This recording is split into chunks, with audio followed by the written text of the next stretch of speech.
தேவனே, இன்று என்னை உருமாற்றும். ஜனவரி மாதம் 2ஆம் தேதி. அவசர ஜெபம் வேண்டாமே. சங்கீதம் 69:6. சேனைகளின் கர்த்தராகிய ஆண்டவரே, உமக்காக காத்திருக்கிறவர்கள் என் நிமித்தம் வெட்கப்பட்டு போகாதிருப்பார்களாக.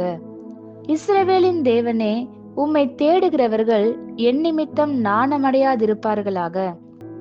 தேவன் மனிதனோடு ஐக்கியம் கொள்ள வாஞ்சிக்கிறார். அதற்காகவே நம்மை சிருஷ்டித்தார். எந்த ஒரு உறவும் இனிமையாக அமைய இரண்டு பக்கமும் பரஸ்பர பகிர்வுகள் இருக்க வேண்டும். அப்போதுதான் அது ஆரோக்கியமானதாகவும் தொடர்ந்து வளர்கிறதாகவும் இருக்கும்.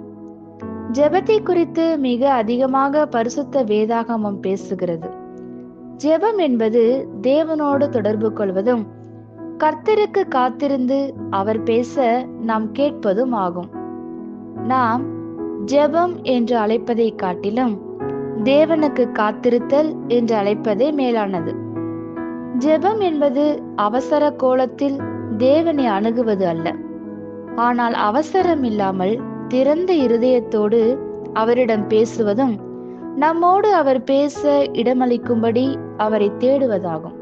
கர்த்தருக்கு காத்திருத்தல் என்பது தேவனோடு நாம் பேசுகிற மற்றும் தேவன் நம்மோடு பேசுகிற பரிவர்த்தனையின் நேரம். தேவன் பூமியிலே அவரது நோக்கங்களை நிறைவேற்றவும் ஒரு மனிதனிலும் அவன் மூலமும் கிரியை செய்யவும் அவனை கண்டுபிடிக்கிற நேரம். கர்த்தருடைய இருதயத்தை அறிந்து கண்களின் மூலமாக அவரது மகிமையை வெளியரங்கமாக அவன் பார்க்கிற நேரம்.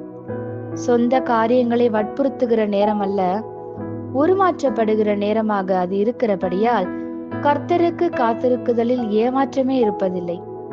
கர்த்தர் உங்கள் வாழ்க்கைக்கென்று மாபெரும் திட்டத்தை வைத்திருக்கிறார். மேலே உயர்வதற்கான எளிய வழி ஜெபத்திலே மேல் நோக்கி வளர்வதே. காத்திருத்தல் நேரத்தை வீணடித்தல் அல்ல, ஒருபோதும் அல்ல. ஒரு பரிசுத்தவான் ஜெபத்தின் மேன்மையை குறித்து குழம்பும் போது தோல்வி வருகிறது. ஆமேன். இந்த வார்த்தைகளினால் நீங்கள் ஆசீர்வதிக்கப்பட்டீர்கள் என்று நாங்கள் நம்புகிறோம்.